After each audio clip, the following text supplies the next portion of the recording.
உங்கள் தந்தி ஒன் தொலைக்காட்சியில் கருடா தினமும் காலை 6 மணிக்கு காண தவறாதீர்கள். தொடர்ந்து வானிலை ஆய்வாளர் திரு செல்வகுமார் அவர்கள், தனியார் வானிலை ஆர்வலர் அவர்கள் இணைஞ்சிருக்காங்க. அவங்க கிட்ட பேசலாம். செல்வகுமார் சார் வணக்கம். 4 நாட்களுக்கு மழை நம்ம எதிர்பார்க்கலாம் அப்படின்னு சொல்லியிருந்தாங்க. ஃபேஞ்சல் புயல் மாதிரியான ஒரு மழையை நம்ம எதிர்பார்க்க முடியுமா? உங்களுடைய தகவல்கள் என்ன சார்? தற்பொழுது வங்கக்கடலில் நிலை கொண்டிருக்கூடிய ஆழ்ந்த காற்றழுத்த தாழ்வு பகுதி, அதாவது வேல்மார்க் லோ பிரஷர், டெல்டா மாவட்டங்களுக்கு தென்கிழக்கையும் வட இலங்கைக்கு கிழக்கையும் நீடித்துக் கொண்டிருக்கிறது. இது சுமார் ஒரு கிலோமீட்டர்ல சொன்னீங்கன்னா ஒரு இலங்கைக்கு 225 கிலோமீட்டரையும் டெல்டாவிற்கு ஒரு 325 கிலோமீட்டர் தொலைவிலையும் நிலை கொண்டிருக்கிறது. இதன் காரணமா டெல்டா மாவட்டங்கள்ல நாகப்பட்டினம், மயிலாடுதுறை, காரைக்கால் பகுதிகளில் மழைப்பொழிவு ஏற்கனவே தொடங்கி கடலோர பகுதிகளில் மிதமான மழைப்பொழிவை கொடுத்து கொண்டிருக்கிறது. டெல்டாவின் உள்பகுதிகளிலையும் மேகமூட்டத்துடன் கூடிய வானிலையும் நனைக்கும் மழைப்பொழிவு, தூறல் மழைப்பொழிவு பரவலாகவே காணப்பட்டு கொண்டிருக்கிறது. இந்த நிலையில இந்த நிகழ்வு படிப்படியாக நெருங்கி முல்லைத்தீவு உள்ளிட்ட வட இலங்கை பகுதியை இன்றைக்கு மாலை அடையும் என்று எதிர்பார்க்கப்படுகிறது.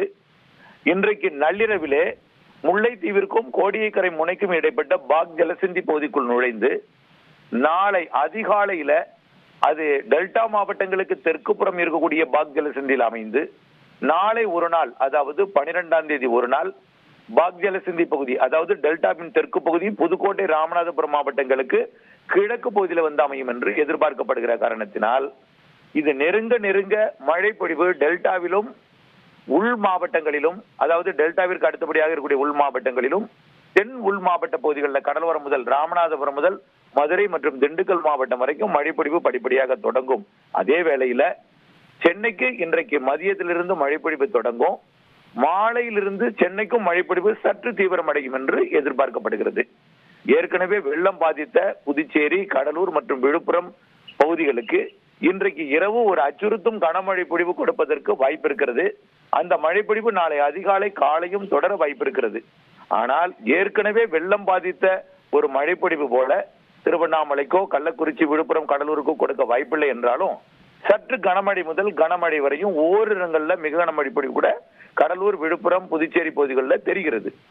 ஆனால் புதுச்சேரிக்கும் ராமநாதபுரத்திற்கும் இடைப்பட்ட, குறிப்பாக டெல்டா மாவட்டங்களை மையமாக வைத்து அதனை சுற்றியிருக்கிற மாவட்டங்களுக்கு இன்று மாலைக்கு பிறகு, இன்று இரவு, இன்றைக்கு நள்ளிரவு, நாளை அதிகாலை, நாளைய பகல் முழுவதும் தொடர்ச்சியான கனமழை பொழிவையும் அவ்வப்பொழுது மிக கனமழை பொழிவையும் ஆங்காங்கே அதிக கனமழை பொழிவையும் ஓரிடங்கள்ல அதீத மழைப்பொழிவும் புதுச்சேரி முதல் ராமநாதபுரம் வரைக்கும் தெரிகிறது. இந்த நிகழ்வானது நாளை 12ஆம் தேதி இரவோ அல்லது 13ஆம் தேதி அதிகாலையோ காற்று அச்சுறுத்தல் இன்றி சாதாரண ஒரு காற்றழுத்த தாழ்வு பகுதியாக மதுரை மற்றும் திண்டுக்கல் மற்றும் தேனி மாவட்டங்கள், திருப்பூர், கோயம்புத்தூர் மற்றும் திருச்சி மாவட்டத்தின் தெற்கு பகுதி வழியாக புதுக்கோட்டை, ராமநாதபுரம் மாவட்ட கடலோரம் வழியாக கடந்து மேற்கு நோக்கி நகரும் பட்சத்தில் அனைத்து உள் மாவட்டங்களுக்கும், கர்நாடக எல்லையோரம், ஆந்திர எல்லையோரம் வரைக்கும், அதே போல நீலகிரி வரைக்கும் மழைப்பொழிவை எட்டி பிடித்து கொடுக்கும். அதே வேளையில டெல்டா மாவட்டங்கள், அதற்கு மேற்கே இருக்கக்கூடிய அனைத்து மாவட்டங்களுக்கும் மிக கன மழைப்பொழிவு தொடர் மழைப்பொழிவாகவும் அவ்வப்பொழுது அதீத மழைப்பொழிவையும் டெல்டாவிற்கும் அதனை சுற்றியுள்ள மாவட்டங்களுக்கும் நாளைய மாலை இரவு வரைக்கும் கொடுக்க வாய்ப்பு இருக்கிறது.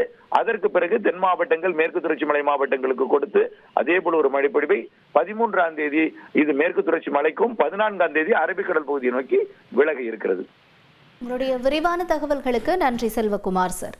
உங்கள் தந்தி ஒன் தொலைக்காட்சியில் கருடா தினமும் காலை 6 மணிக்கு காண தவறாதீர்கள்.